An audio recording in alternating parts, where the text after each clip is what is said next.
don't like it, then don't, you know, go work somewhere else. That's basically what it sounds like.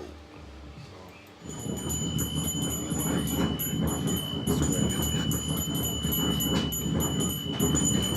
I think I got it. Did I get it already? Warrior woman. What about when you talk to Warrior woman. Warrior woman. Warrior woman. Warrior woman. Who do you see? Warrior woman.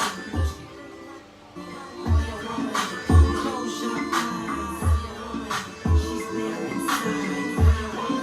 Stay true to the end. Warrior woman. Stay true to the end. Warrior woman. Stay true to the end. Warrior woman. Stay true to the end. Not affected by the naysayers and the trends. The wounds and battle scars draped in royal garb. They reach but so far. To me it don't come hard. A true believer, true seeker. Master in the craft, she is never weak. See a warrior woman play this loud. Wait, turn me up. I ain't ready yet.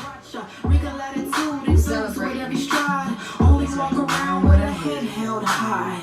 Even in the darkest hour, when weak, negating all her power, she still rise and get back on assignments. She will never let her timing before she shine a diamond. Must see all dreams come to fruition. Stands home, never in a compromised position. And when I'm on the mic, there is no competition. Listen. All right, turn me down now. Ha! Hey, how y'all doing out there?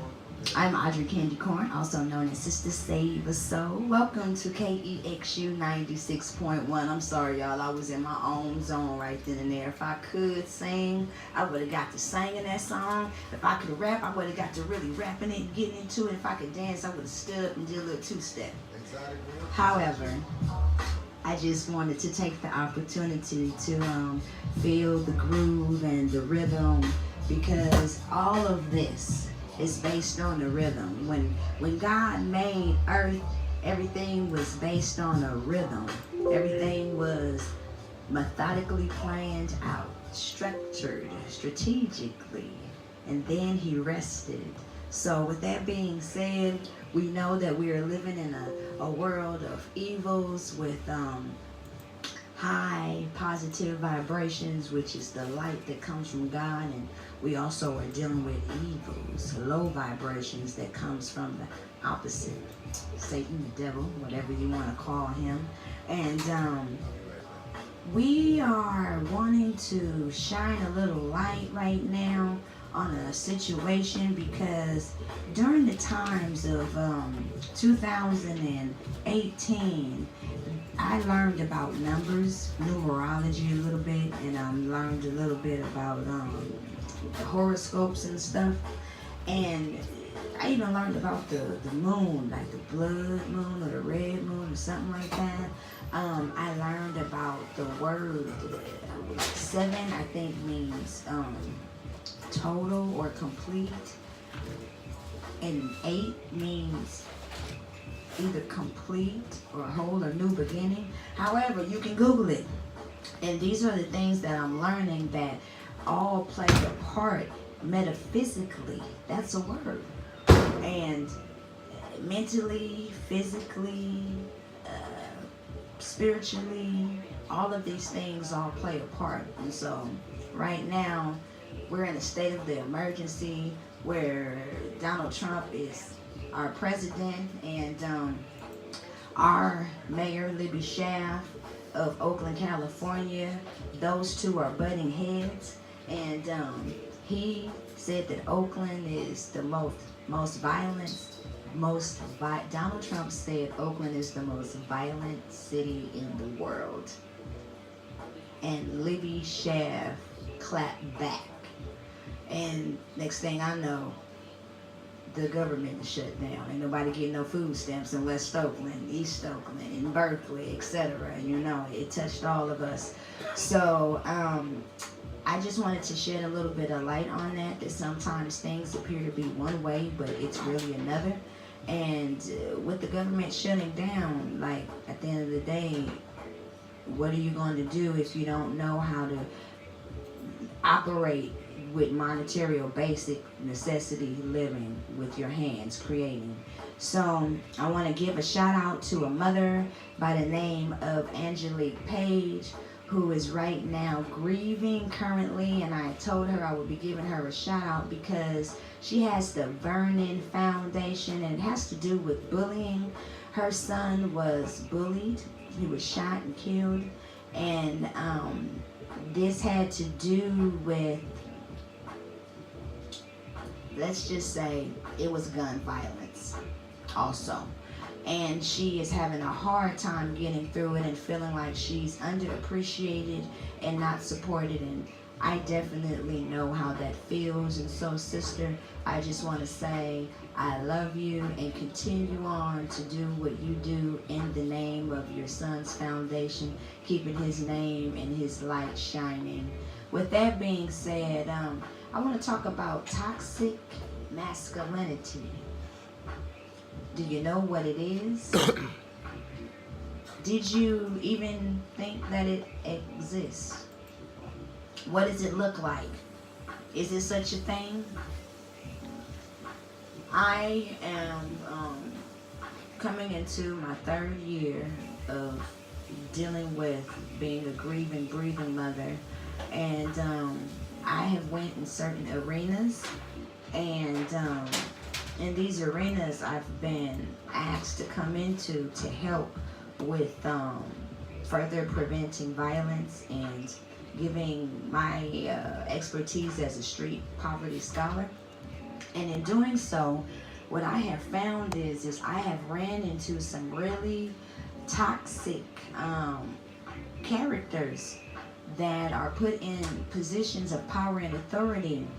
And I don't want to call the sexist card, but there are really some toxic issues that are going on in the workforce that are not being addressed because it's not being looked at as it's being in the workforce.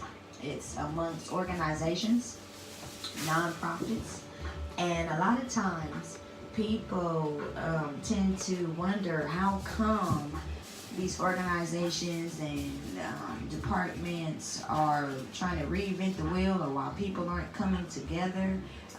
The reason is because folks have skeletons in their closets, and you don't know that people are behind the scenes not getting along, and that's why the togetherness is not happening. So I'm just going to call it out because it's happening and it happens, and it's something that needs to be addressed, definitely. So with that being said, there are different forms of bullying, and with the toxic masculinity issue, that is a form of bullying that is underrated and swept underneath the rug, and people don't really get a chance to have a platform to speak on it. And so here on KEXU 96.1, we have the opportunity to speak on things because we aren't silenced. Our voice is not silenced here, and that is appreciated, and that's where the healing actually starts. So there was a young lady by the name of Ebony Pearl, and she was robbed by 4 young men. Can I get a time check? 8, but you don't have to. I'm good. All right, just wanted to make sure. A young lady by the name of Ebony Pearl, who happens to be an artist in Oakland, California. She's all of approximately 28 years of age, and she's an Oakland native, a Love Life native. This young woman always is upbeat and always has positive affirmations for everybody path that she crosses. Well, because she doesn't use the mugging method, and because she isn't afraid to speak to her brothers and sisters, often that makes you pray. Young Ebony Pearl walks the streets of West Oakland with a backpack. She doesn't carry a purse, with a pair of sneakers because she does a lot of walking. And Ebony just recently on the 24th of last month, which was January, she was held up at gunpoint by 4 youngsters that could not have been no older than the age of maybe 16 at the oldest. on down to 12. Let's include 14. They asked her if she could let them use her phone because they just needed to use a phone. They were just trying to call their parents and get home. She said she didn't have no funny feeling, but she knew that to be cautious. So what she decided to do was say, I'll call the number for you. So as she began to dial the number, she was knocked in her head. Knocked in her head. She fell. The phone fell. The young man went to grab it. She grabbed it. The other young man who was standing with them, because it was 3 at the time, and one in the car. So one of them hit her. The other one went for the phone. She grabbed the one leg that went for the phone. He fell, and the other two got on her. She had a dog with her. The dog name is Pearl. Pearl was barking and trying to get them, but Pearl was not able to do a good job because the boys were able to get up and they thought they were going to jump in the car. Well, my sister, being from West Oakland, she's a shero, and she jumped in the car with them. And when she jumped in the car, all she could think is the phone is the only thing that she had that was her livelihood, a lifeline extension to people and resources that she would never be able to get back again. So obviously it was worth it. And she was thinking, these are little boys. Surely they are not going to do too much to me. Well, they got scared because this grown woman was challenging them.